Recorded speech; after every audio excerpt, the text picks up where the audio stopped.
नमस्कार, नीलम अरोड़ा मेरे चैनल पर आपका स्वागत है।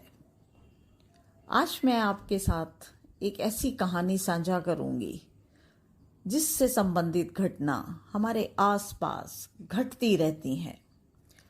कहानी का नाम है जीवन चक्र। हमारे समाज में 3 प्रकार के परिवार होते हैं: सामान्य स्तर वाले, मध्यम स्तर वाले, उच्च स्तर वाले। एक बच्चे के जन्म पर तीनों प्रकार के परिवार अलग अलग तरह से अपनी खुशी जाहिर करते हैं। आज हम बात करेंगे मध्यम वर्गीय परिवार की सोच पर। तो आइए चर्चा करें मध्यम वर्गीय परिवार। एक बच्चा जब जन्म लेता है सभी खुश हो जाते हैं।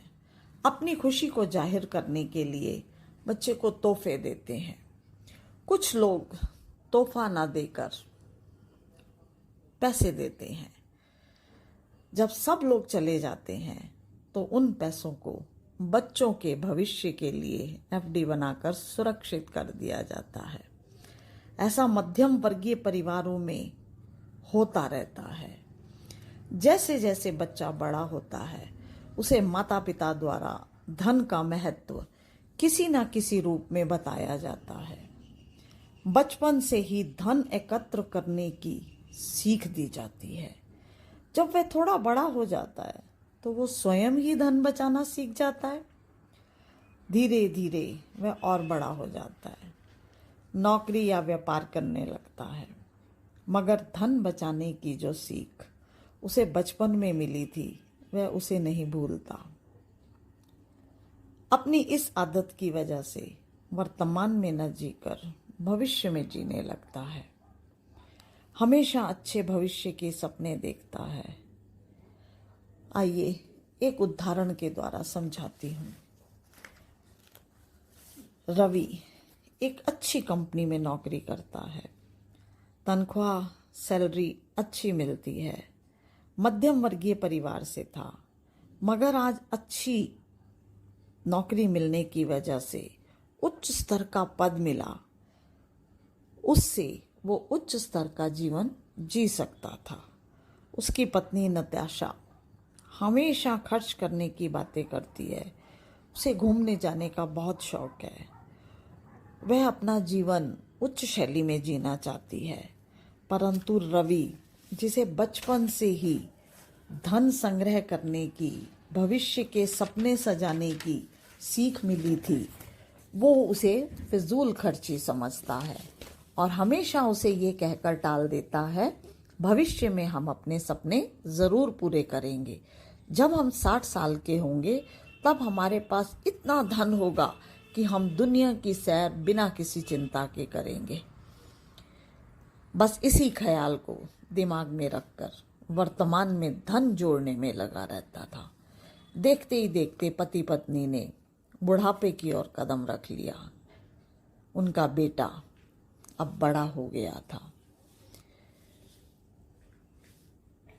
अपनी जीविका के साधन जुटाने में लगा था।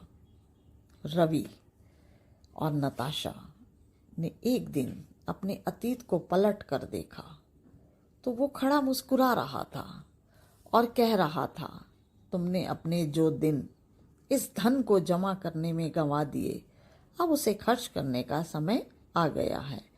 जिस भविष्य की कल्पना तुम करते थे वो आज बनकर तुम्हारे साथ है।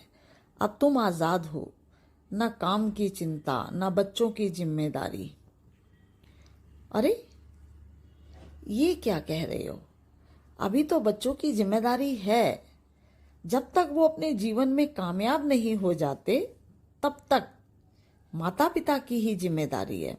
और दोनों मुस्कुरा उठे। धीरे धीरे वक्त बीतता गया।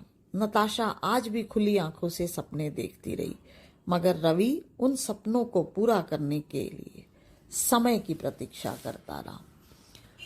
उनका बेटा अब एक अच्छी कंपनी में नौकरी करने लगा। अपनी जीविका चलाने में सक्षम हो गया। अब वह भी अपने पिता की तरह सपने देखने लगा। जल्द ही उसके विवाह का प्रस्ताव आ गया। नताशा अभी उसका विवाह नहीं करना चाहती थी। उसने मेहुल को समझाया, बेटा, विवाह के बाद जिम्मेदारियों का बोझ आ जाएगा। अभी 2-4 साल जो तुमने पाया है उसका आनंद उठा लो, अपनी खुशियों को जी लो, अपने सपनों को पूरा करो। मगर मेहुल तो शादी के सपने देख रहा था। उसे कॉलेज के समय से ही सभी से प्रेम हो गया। दोनों जल्द से जल्द शादी के बंधन में बंधना चाहते थे। आखिर बेटे की बात मानकर उनकी शादी की तारीख तय कर दी गई। 6 महीने तैयारियों में गुजर गए। शादी का समय आ गया। आज फिर रवि और नताशा ने अतीत में झांका तो रवि ने नताशा की आंखों में पढ़ लिया और कहने लगा, बस अब ये आखिरी पड़ाव है, इसके बाद हम अपने सपने पूरे करेंगे। दोनों पूरी दुनिया की सैर करेंगे। नताशा खुश हो गई। आज मेहुल का विवाह हो गया। सभी दुल्हन बनकर उनके घर आ गई। सभी खुश थे।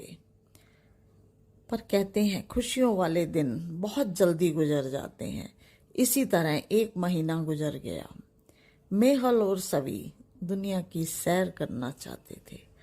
आज उन्होंने अपने माता पिता के सामने ये प्रस्ताव रखा तो एक पल के लिए खामोशी छा गई। दूसरे ही पल रवि ने कहा, हाँ हाँ जरूर जाओ, यही तो उम्र है घूमने की, जिंदगी जीने की, फिर तो वक्त ही नहीं मिलेगा। रवि के मुख से ये बातें सुनकर नताशा सोच में पड़ गई। हमेशा भविष्य की बात करने वाला रवि आज की बात कर रहा है। मगर उसने भी रवि की हाँ में हाँ मिला दी। बेटा और बहू घूमने चले गए। नताशा और रवि आज भी भविष्य के इंतजार में घर में बैठे थे। अब वे बेटे और बहू के लौटने का इंतजार कर रहे थे। आपको क्या लगता है, जो रवि ने किया वो सही था?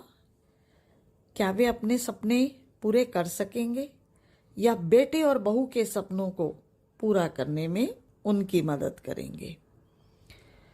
ये घटना मध्यम परिवार की है। आज की पीढ़ी अपने सपने पूरा करना जानती है। हमें अपने सपनों को पूरा करने में देर नहीं करनी चाहिए। भविष्य के साथ वर्तमान में भी जीना चाहिए। अतीत के पीछे न दौड़कर वर्तमान में जियो। यही आज की कहानी की सीख है। आपको मेरी कहानी अच्छी लगी तो प्लीज़ मेरी वीडियो को लाइक करिए, सब्सक्राइब करिए, शेयर करिए। धन्यवाद।